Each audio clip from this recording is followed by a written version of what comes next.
चलिए दोस्तों, आज हम लोग देखेंगे द्रव्यमान और भार में अंतर क्या होता है।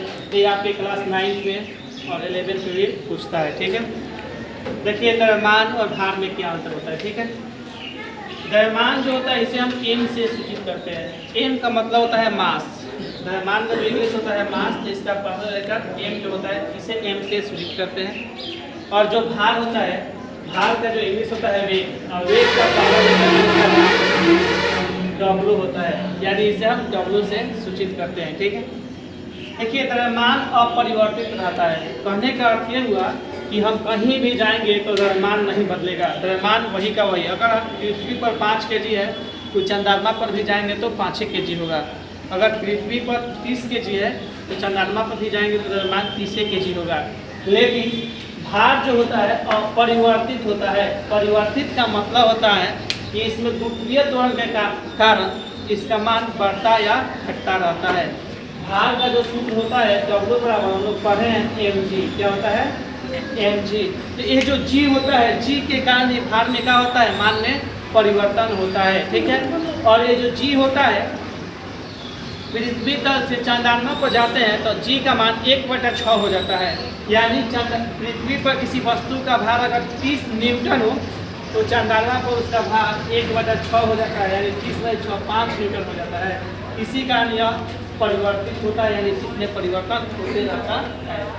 द्रव्यमान एक अदिश राशि है। अदिश राशि कहने का अर्थ यह हुआ कि द्रव्यमान में केवल परिमाण होता है, यानी मैग्नीट्यूड होता है, दिशा यानी डायरेक्शन नहीं होता है। ठीक है, जबकि ये जो भार है, भार एक सदिश राशि है, यानी वेक्टर क्वांटिटीज है। और सदिश राशि उस राशि को कहते हैं जिसमें परिमाण के साथ साथ दिशा भी हो, यानी इसमें मैग्नीट्यूड और डायरेक्शन दोनों होता है। ठीक है, अब देखिए मात्रक की बात आई तो इसका जो ए सही मात्रक होता है किलोग्राम यानी केजी होता है द्रव्यमान का। जबकि जो भार है, भार का ए सही मात्रक केजी मीटर प्रति सेकेंड स्क्वायर होता है, जिसे हम लोग न्यूटन कहते हैं। ठीक है, तो भार का ए सही मात्रक क्या होता है, न्यूटन। द्रव्यमान का क्या होता है, किलोग्राम। बात है सीजीएस मात्रक की। द्रव्यमान का जो सीजीएस मात्रक होता है वो ग्राम होता है, जबकि भार का सीजीएस मात्रक डायन होता है। डायन, इसे इंग्लिश में ऐसे भी लिख सकते हैं, डायन। ठीक है, और याद रखिएगा 1 न्यूटन जो होता है 10 के पावर 5 डायन के बराबर होता है। इसका एफपीएस प्रति में मात्रक जो होता है पाउंड होता है। ठीक है, एफपीएस प्रति में द्रव्यमान का जो मात्रक होता है वो क्या होता है, पाउंड होता है। और 1 पाउंड कितने ग्राम के बराबर होता है, 456 ग्राम लगभग के बराबर होता है। ठीक है, जबकि इसका एफपीएस प्रति में मात्रक पाउंडल होता है। याद रखेंगे, एक किताब में भी जब नहीं मिलता है, इसका एफपीएस प्रति में मात्रक क्या होता है, पाउंडल। इसका विमीय सूत्र जो होता है एम होता है, एम ही द्रव्यमान को व्यक्त करता है, या इसे विमीय सूत्र में जब सजाते हैं तो एम L0 T0।